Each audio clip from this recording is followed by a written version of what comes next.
Ciao. Okay, how are you today? Amazing, wonderful.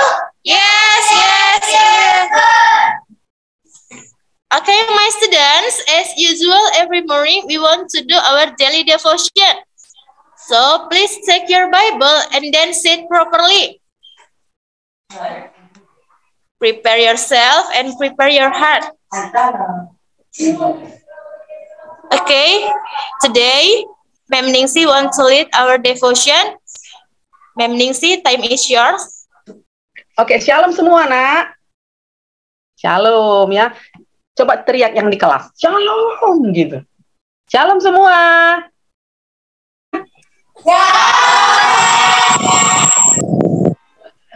Oke.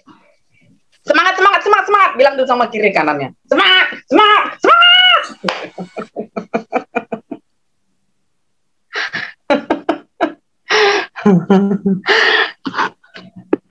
Haleluya. Bilang dulu sama kiri kanannya lagi. God is good. Tuhan itu baik, itu artinya. Ayo, kiri kanannya katakan dulu. Yang kalau ada yang di rumah ngomong juga ya. Siapa tahu ada yang di rumah. God is good. Tuhan itu baik. Udah ngomong ya? Udah kan? Oke, ya. Saya itu rindu sebenarnya, pengen denger. Denger itu maksudnya apa yang kamu alami dalam kehidupan sehari-hari. Ya nak ya, bagaimana kamu menyelesaikan sebuah masalah dengan prinsip kebenaran. Kalau istilahnya tuh ya di gereja itu, kalau anaknya tahu, itu ada namanya tentang kesaksian. Ya, kesaksian itu bukan bicara tentang hebatnya kita, bukan. Kesaksian itu juga bukan bicara tentang berkat-berkat jasmani yang kita terima, bukan. Ya, bukan itu yang disebut dengan kesaksian. Tapi firman Tuhan mengatakan kesaksian kita itu adalah tentang Kristus, tentang Tuhan sendiri. Ya nak ya. Jadi ada tuh memang kita kadang bersaksi karena kita dapat berkat, karena kita dapat materi gitu ya. Bagus. Tapi yang saya mau itu bukan kesaksian tentang itu. Kesaksian saya diberkat, saya bersyukur sama Tuhan, saya mau menyaksikan bagaimana Tuhan memberikan kami sebuah mobil baru. Bukan ya. Bukan tentang itu yang sebenarnya saya mau dengar. Tapi bagaimana kamu menyelesaikan masalah di dalam dirimu dengan kebenaran yang kamu punya. Saya percaya anak-anak juga punya masalah sendiri ya, punya persoalan tersendiri. Dan itu harus diselesaikan dengan cara kebenaran, ya nak ya. Jadi saya pengen dengar itu sebenarnya. Satu orang mungkin bersaksi apa yang dia alami, lalu bagaimana dia menyelesaikannya sesuai dengan kebenaran yang dia punya. Ya, ingat kerajaan Allah itu bicara tentang kebenaran, damai sejahtera dan sukacita oleh Roh Kudus. Jadi kerajaan Allah itu bukan bicara tentang materi, tentang sesuatu yang sifatnya akan habis atau fana ya istilahnya ya nak ya. Tapi kerajaan Allah itu bicara tentang sesuatu yang kekal. Jadi kalau kita memberikan kesaksian, saya pengen dengar sebenarnya yang tentang yang kekal itu gitu. Tentang sesuatu yang ilahi, bukan yang sifatnya fana atau jasmani ya nak ya. Mungkin nanti satu kali kita ada waktu untuk bisa mendengarkan kesaksian seperti itu, dan itu sangat bagus kalau itu kita rekam terus kita share ke YouTube. Itu bisa memberkati anak-anak di seluruh kota Medan, Indonesia, mungkin di seluruh dunia, karena YouTube bisa dijangkau oleh semua orang di belahan bumi ini ya nak ya. Jadi kesaksian-kesaksian iman seperti itu bisa saja memberkati anak-anak yang lain. Sekali lagi, bukan tentang materi ya nak ya, bukan tentang bagaimana Tuhan memberikan orang tuamu rumah baru, uang yang banyak, mobil baru dan segala macamnya, bukan tentang itu. Sebab kalau kita bicara tentang itu bukanlah bagian dari kerajaan Allah, ya. Itu berkat-berkat jasmani yang Tuhan berikan. Tapi ada tujuan ilahi sebenarnya setiap kali Tuhan memberikan berkat jasmani kepada kita ya nak ya, kepada kamu juga kepada orang tua kita. Ada tujuan ilahinya, bukan hanya supaya kita puas dan segala macam, bukan ya. Oke? Oke, saya rindu sebenarnya mendengar itu. Jadi saya bisa lihat sejauh mana anaknya bisa memahami firman, sejauh mana anaknya bisa menerapkan ya atau melakukan firman itu dalam kehidupan sehari-hari. Mungkin ada di antara kamu yang memang benar-benar bergumul dengan sesuatu yang ada di dalam dirinya ya, lalu dia selesaikan dengan firman dan dia menang. Gitu. Itu luar biasa yang seperti itu ya nak ya. Itu jauh lebih mulia daripada berkat-berkat yang sifatnya materi atau apa. Ya, oke, kita lanjutkan pelajaran kita. Ready? Ready ya. Stay fokus ya nak ya. Belajar untuk konsentrasi 10 menit aja. 10 sampai 15 menit. Ya, dengarkan dengan baik. Oke. Saya lanjut ya nak ya. Kemarin kita sudah belajar tentang roh ya nak ya. Rohmu ada kamu. Dan rohmu tidak bisa meninggalkanmu. Karena rohmu memang diberikan untuk tinggal di dalam tubuhmu. Tubuh itu badan ini ya. Saya ada ini plus ya, sorry. Jatuh saya semalam. Kepleset di kamar mandi. Ini diluka semua. Jadi ada ini plus, sorry nggak. Sengaja kelihatan. Nah, jadi roh. Ini misalkan siapa kita bilang ya. Bang Alel deh. Saya ingatnya Bang Alel ya. Contoh Bang Alel. Di dalam diri Bang Alel itu ada roh Bang Alel. Dan nggak bisa pindah-pindah kemana-mana. Nggak bisa pergi juga meninggalkan roh Bang Alel. Enak ya? Dan semua kamu seperti itu. Oke, itu sadari dulu. Ya, jadi rohmu lah yang menggerakkan seluruh aktivitas badanmu. Nah, kemarin juga saya sampaikan tentang Roh Kudus. Ya, mungkin nggak asing bahasa Roh Kudus sama kita. Setiap hari mungkin kita mendengar. Tapi seperti yang saya sampaikan, banyak juga kita mungkin tidak menyadari kalau Roh Kudus itu ada. Ya. Di dalam hidup kita. Ya. Firman Tuhan mengatakan kan semalam sampaikan bahwa kita adalah bait Allah. Biar kamu kecil-kecil begitu, nak. Kamu itu bait Roh Kudus, bait Allah. Firman itu dikatakan di dalam Alkitab itu tidak ditujukan kepada orang-orang besar. Jangan salah ya. Oh, orang-orang besarnya itu bait tubuhnya adalah bait Roh Kudus. Kalau anak-anak enggak ada dituliskan seperti itu di dalam firman. Tubuhmu adalah bait Allah. Tubuhmu adalah bait Roh Kudus. Jangan anaknya berpikir itu untuk orang besar. Itu untuk papa mama, itu untuk teacher, itu untuk pokoknya yang besar-besar lah. Kalau seperti kami enggak itu. Ayat itu belum untuk kami. Nah, itu salah. Itu salah. Ya. Biar kamu juga masih kecil, mau TK, mau SD, mau SMP, ya. Kamu tetap bait Allah. Kamu tetap bait Roh Kudus. Semalam saya sampaikan bahwa bait adalah tempat tinggal. Sama seperti rohmu tinggal di dalammu, Roh Kudus juga harusnya tinggal di dalammu. Tetapi rohmu memang tidak bisa meninggalkan. Tidak bisa. Tidak bisa rohmu pergi meninggalkan. Roh Kudus bisa pergi meninggalkanmu. Ya, itu dia. Roh Kudus bisa pergi meninggalkanmu. Kenapa? Namanya saja Roh Kudus. Ya. Dia harus tinggal di tempat yang kudus. Harus. Ya kan? Yang kedua, kemarin saya sampaikan bahwa Roh Kudus tinggal di tempat orang yang mempercayai bahwa Yesus adalah Tuhan. Nah, ya, kamu punya dua hal itu? Punyalah. Ya kan sayang ya? Punya kan? Percaya kan bahwa Yesus adalah Tuhan satu-satunya? Yang percaya coba tunjuk tangannya dulu. Jangan-jangan nggak percaya pula bahwa Yesus adalah Tuhan. Senang saya.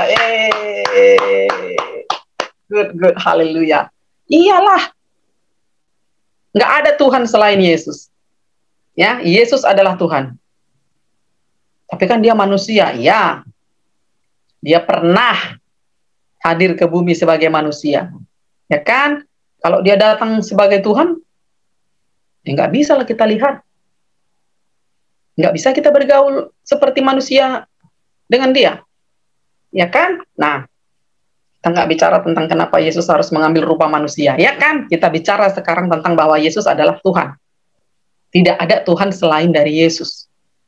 Tuhan Yesus. Ya, tidak ada. Ya, nak, ya, siapa yang mempercayai Yesus akan memiliki hidup, itu firman Tuhan bilang di Yohanes, ya nak ya. Siapa yang mempercayai Yesus, dia memiliki hidup. Artinya dia tidak akan mengalami kematian secara roh. Atau bahasa sederhananya, nggak masuk neraka deh, kira-kira gitu. Kalau orang yang mempercayai Yesus, masuk surga. Emang begitu, emang itu kebenarannya begitu. Jadi anaknya, jangan pernah melepaskan kepercayaan kepada Yesus. Karena itu satu-satunya cara untuk masuk ke dalam surga.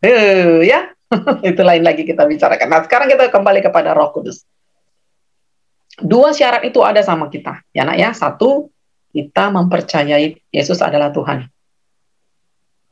Yang kedua, kita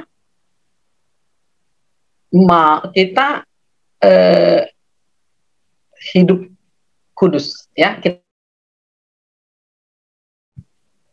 Nah, kalau gitu di mana masalahnya, Mem? Nggak ada masalahnya, nggak ada masalahnya. Ya, oke. Sekarang dengarkan. Apa yang mau saya sampaikan adalah sekalipun, meskipun, walaupun Roh Kudus ada di dalam kita, tapi seringkali nak, kita mengabaikan keberadaannya di dalam diri kita. Kita cuek, gitu ya, cuek ya, bahasa Indonesianya cuek ya. Kita nggak peduli ada Roh Kudus di dalam kita, nggak peduli. Seringkali kayak gitu, seringkali seperti itu. Kita nggak peduli, nggak sadar kalau Roh Kudus ada di dalam kita. Ya, emang kenapa kita nggak sadar? Kenapa dibilang kita nggak sadar kalau Roh Kudus ada di dalam kita? Iya, karena seringkali kita menilai diri kita juga dengan cara-cara yang tidak seperti Roh Kudus menilai kita.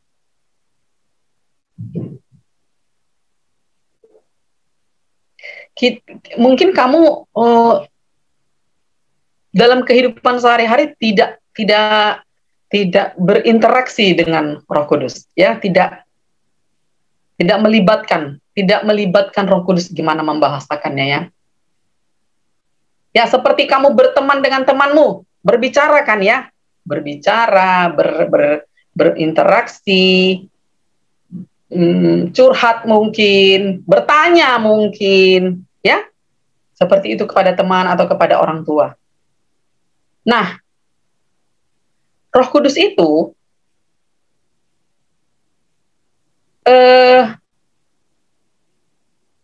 bisa kita jadikan sahabat kita juga.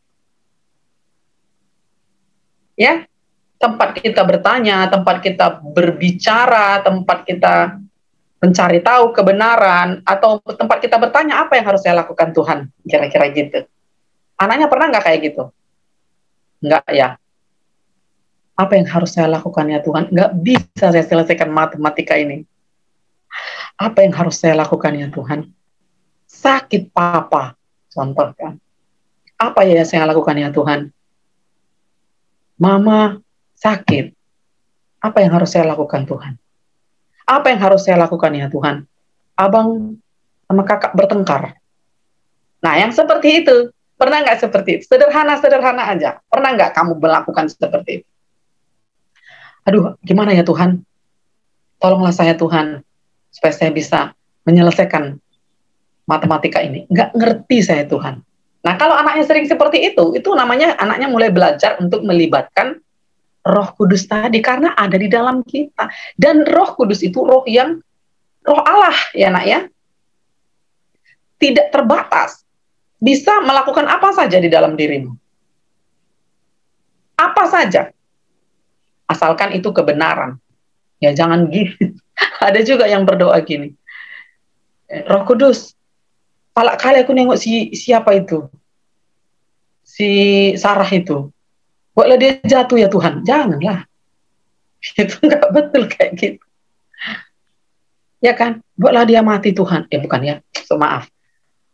Buatlah dia celaka Tuhan. Palak kali aku, dimarahinnya aku tadi. Cakap kotornya Tuhan, benci kali aku. Dihinanya aku tadi Tuhan. Buatlah dia jatuh Tuhan.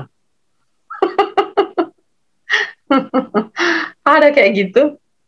Ada. Kayak gitu cara melibatkan Roh Kudus? Bukanlah. Salah itu ya, salah besar. Bukan salah kecil lagi. Salah besar. Ya karena ada juga yang gitu. Ada, saya pernah mendengar doa kayak gitu. Saya bingung, ini doa sama siapa? Doa sama Roh Kudus? Sama Tuhan? Enggak mungkin. Doa sama siapa itu dia? Ya, langsung ditolak doa kayak gitu. Enggak ada doa kayak gitu. Tapi saya pernah mendengar yang kayak gitu. Ya, kan aneh doa kayak gitu. Kamu nggak pernah kan doa seperti itu kan? Nah, doa yang kayak tadi itu nggak benar, itu nggak melibatkan roh. Tapi kalau melibatkan Roh Kudus kayak mana? Seperti yang tadi saya bilang, Tuhan, nggak bisa ini saya selesaikan. Tolonglah saya Tuhan. Kau pasti mampu memberikan jalan keluar. Gitu seperti sederhana-sederhana. Marah saya Tuhan. Kesal saya sama Sarah. Tolonglah saya Tuhan supaya saya bisa mengendalikan diri, supaya saya nggak emosi. Itu doa yang benar tuh kayak gitu. Tolong saya Tuhan, supaya saya bisa mengendalikan diri. Supaya saya nggak marah. Supaya saya nggak benci. Apa yang harus saya lakukan Tuhan? Nah, kayak gitu nak sehari-hari. Ya, sehari-hari. Kamu kan belajar, masalahnya pasti belajar lah. Paling besar mungkin di situlah. Orang tuanya semua nuntut pasti. Belajar, belajar, belajar. Ya kan? Pastilah. Karena kamu pelajar, tanggung jawabmu ya belajar. Tapi waktu mau belajar, nggak ngerti. Mentok semuanya. Dibuka buku ini, bingung. Dibuka buku itu, pusing.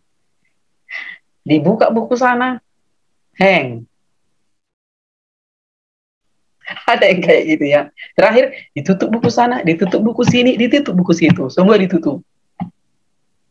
Kalau kayak gitu yang kamu lakukan, kamu nggak menyadari bahwa Roh Kudus ada di dalammu. Sayangnya, buka aja buku sana, buka buku sini, buka buku situ. Lalu berdoa, Tuhan tolong saya mau belajar, tapi saya nggak ngerti. Oke, nanti Tuhan kasih hikmatnya, kayak mana caranya, sehingga kamu bisa. Mungkin ada orang yang menolongmu, sehingga kamu paham. Tapi memang harus melakukan sesuatu, karena iman tanpa perbuatan itu juga mati. Ya nak ya? Cuma punya iman, aku pasti bisa, tapi do nothing, nggak melakukan apa-apa, ya nggak kemana-mana juga. Ya kan? Aku pasti bisa, tapi nggak belajar. Aku pasti bisa, nggak mau buka buku.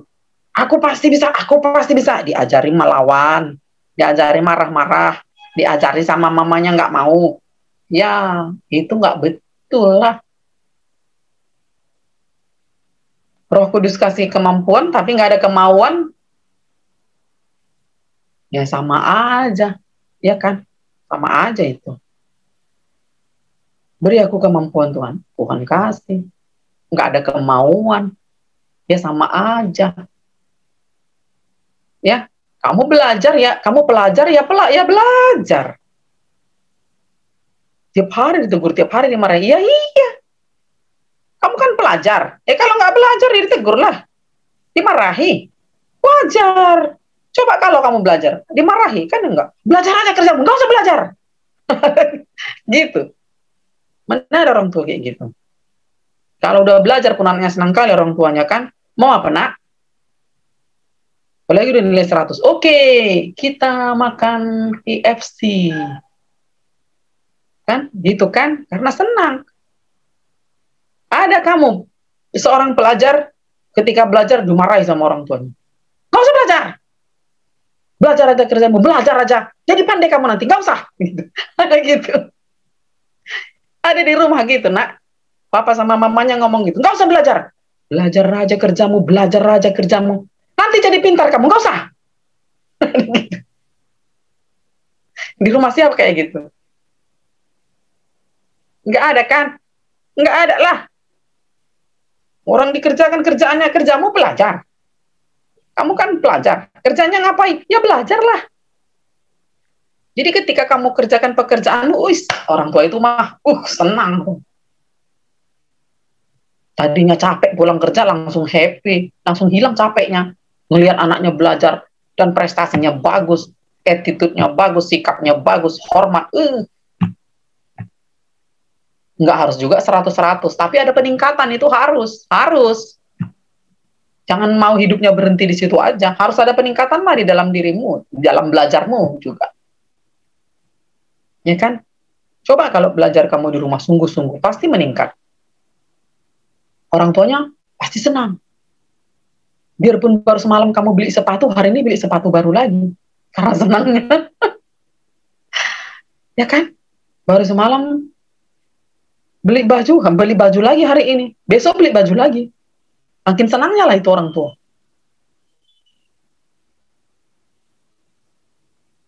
Nah, masalahnya itu tadi. Nggak ada kemauan, ada kemampuan, nggak ada kemauan. Sama aja, nggak kemana-mana juga itu. Nah, ya kan tadi udah berdoa sama Roh Kudus. Tuhan, aku nggak ngerti pelajaran matematika ini. Berikan aku hikmat ya Tuhan, supaya aku bisa. Contohnya matematika aja lah saya ambil ya, karena matematika yang paling susah pelajaran kan, rumusnya banyak kali rumusnya. Memakai rumusnya pun nggak tahu. Ya kan, buat pusing matematika. Ya kan, jadi saya ambil contoh matematika aja. Gimana ini Tuhan? Susah. Oke, Tuhan beri aku kemampuan. Aku mau berusaha. Amin. Makasih Roh Kudus, tolong aku. Gitu kan, dah. Udah, bukalah bukumu, belajar. Nggak ngerti, tanya. Ada mama, ada papa. Ada abang mungkin, ada kakak, atau ada guru les, tanya. Pas les. Jangan ditanya sama guru lesnya tengah malam ya. Nggak sopan juga itu. Sama teachernya ditanya jam 11 malam. Saya di WA jam 11 malam. Ini apa maksudnya, Mem? Ya, saya udah tidur lah di situ. Ya kan? Masa saya di WA jam 11 malam? Saya salut dengan semangatnya, tapi kurang pas tempatnya ya nak. Kalau udah jam 11 malam, janganlah di WA lagi teachernya ya. Saya juga bingung menjawabnya kayak mana. Udah tengah 12 malam, jam 11 malam ditanya saya di WA. Ini gimana Mem katanya. Bah, tahu juga nggak pas itu ya nak. Bukan nggak mau apa, tapi nggak pas. Tapi semangatnya oke, good ya. Gitu. Terus berusaha, pasti menjadi lebih baik, pasti, itu pasti. Kita punya Roh Kudus, kamu bisa bekerja sama dengan Roh Kudus, bermitra dengan Roh Kudus, ya kan, menyelesaikan apa yang menjadi masalahmu. Kalau memang harus les, kalau mama bisa ajari, mama suruh ajar, tanya mama, dimarah-marahi resiko lah itu ya. Mau nggak dimarahi ya kadang susah juga lah, orang namanya emosi kan, bisa juga ya ditanya 2 kali 3 lalap nggak tahu, ditanya 8 kali 9 lalap nggak bisa, kena marah lah, dimarahi terus mundur. Jangan, pahlawan itu nggak gitu, pejuang itu nggak gitu, dimarahi sekali mundur, nggak mau aku lagi besok belajar, biarlah situ. Tadi udah berdoa sama Roh Kudus, minta tolong, minta kasih hikmat, kasih kemampuan. Baru dimarahi sekali udah tak mau lagi. Itu enggak mental pejuang itu. Kita kan mental pejuang ya, kita pejuang kan? Ya nak ya. Nah, belajar seperti itu, belajar untuk bertanya, belajar untuk melibatkan Roh Kudus mulai dari kamu kecil, mulai dari kamu umur segini, seperti sekarang ini. Ya, sehingga kamu nanti terbiasa dan juga nanti ke depannya hidupmu itu nggak sembarangan, kamu nggak sembarangan. Contoh, kalau kamu sadar bahwa di dalam dirimu ada Roh Kudus, kamu nggak sembarangan cakap kotor. Contoh, kamu nggak sembarangan bicara kasar, kamu nggak sembarangan memaki orang, bahkan mungkin nggak kamu lakukan itu karena kamu menghormati Roh Kudus yang ada di dalammu. Kalau kamu menyadari, nah masalahnya seperti yang saya sampaikan tadi, kamu kadang nggak menyadari sehingga ngomongnya jadi sembarangan juga, ya kan? Nggak sadar kalau Roh Kudus ada di dalam kita, Tuhan ada di dalam kita, ngomong sembarangan, melawan sembarangan. Kalau sadar Roh Kudus ada di dalam dirinya, pasti dia nggak kayak gitu. Dia pasti hormat sama Tuhan kan. Nanti kalau aku cakap kotor, Roh Kudus berduka. Roh Kudus sedih. Waduh, kalau aku hidupnya najis, ya Roh Kudus pasti meninggalkan aku. Gitu. Gak mau. Ya, kalau kita nggak punya Roh Kudus, wah repot ya. Kita nggak tahu mana benar, mana salah. Karena Roh Kudus lah yang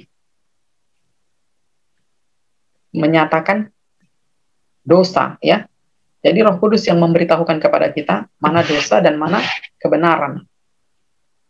Kalau nggak punya Roh Kudus, ya udah sama rata semua itu nanti. Yang benar pun nggak tahu, yang semuanya benar lah. Yang salah pun jadi benar. Ya, karena Roh Kudus lah yang menyatakan dosa. Ya, Roh penghibur, dia yang menginsyafkan kita akan dosa, menyadarkan kita, menyatakan kepada kita mana itu kebenaran dan mana tidak. Ya sayangnya. Nah, jadi coba anaknya, mulai latih dirimu, mulai biasakan dirimu untuk melibatkan Roh Kudus dalam kehidupanmu sehari-hari. Kalau orang besar mungkin ya, aduh Tuhan, gimana Tuhannya? Mungkin sudah agak terbiasa ya, sehingga sedikit-sedikit bisa bertanya kepada Tuhan, apa yang harus saya lakukan Tuhan? Aduh Tuhan, ini hujan deras, sementara saya harus ke sana, udah ada janji, saya harus pergi. Gimana Tuhan? Gimana hikmatnya? Nah, kayak gitu. Nanti Tuhan kasih hikmat. Aduh Tuhan, ini gimana Tuhan? Anaknya juga coba belajar seperti itu. Ya, Tuhan tolong saya.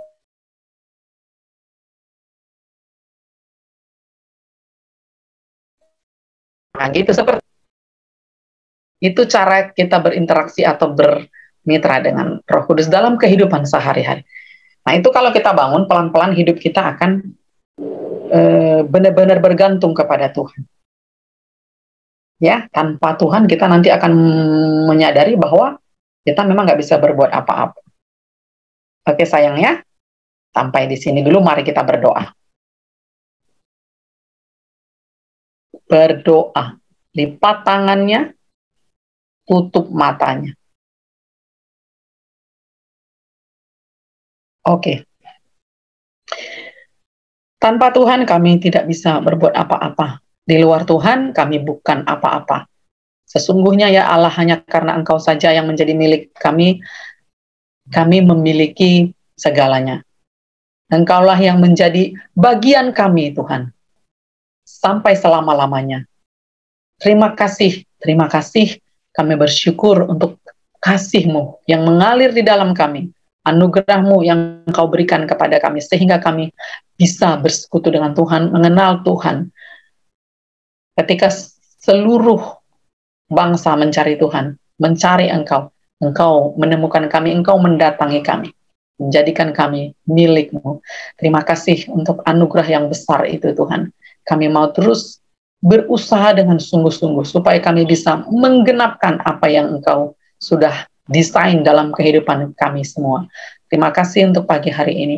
Kami mau selesaikan tugas kami sebagai seorang pelajar, sebagai seorang guru, sebagai seorang orang tua, pada hari ini Tuhan dalam kebenaran-Mu. Anak-anak ini akan ujian, biarlah Tuhan mereka belajar untuk bisa tetap berjuang melewati tahapan yang harus mereka lalui untuk naik ke level berikutnya dalam studi mereka.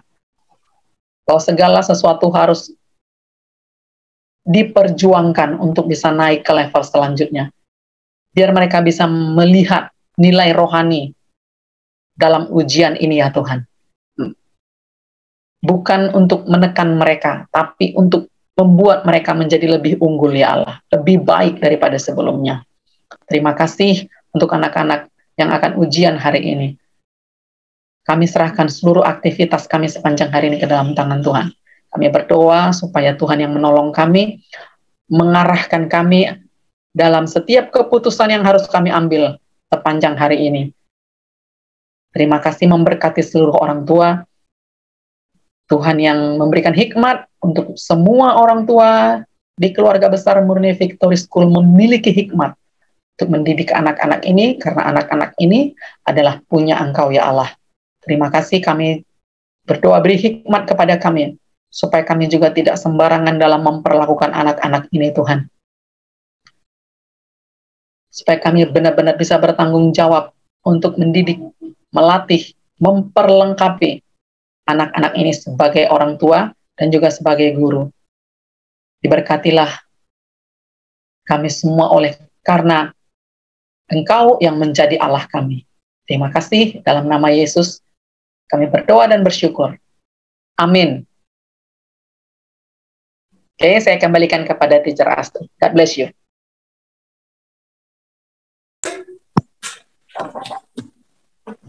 Okay, thank you, Ma'am Ningsi, for the word of God. Give two thumbs to Ma'am Ningsi, my students, and give applause to our God. Ya, jadi agar Roh Kudus bisa tinggal di dalam kita, kita itu harus bisa melalui dua syarat ya, Nak. Yang pertama, percaya bahwa Yesus adalah Tuhan. Yang kedua itu hidup benar ya. Lalu bagaimana cara kita melibatkan Roh Kudus ya? Kita bisa berdoa dengan benar, meminta hal-hal yang benar kepada Tuhan ya. Jadi mulai sekarang mari kita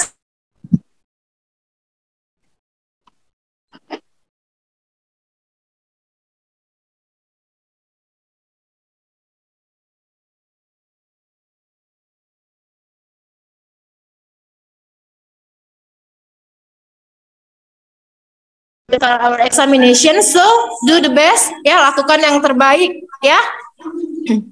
Now you can open your microphone, say bye bye to Ma'am Ningsi, to Madam, to all teachers and your friends. Bye bye.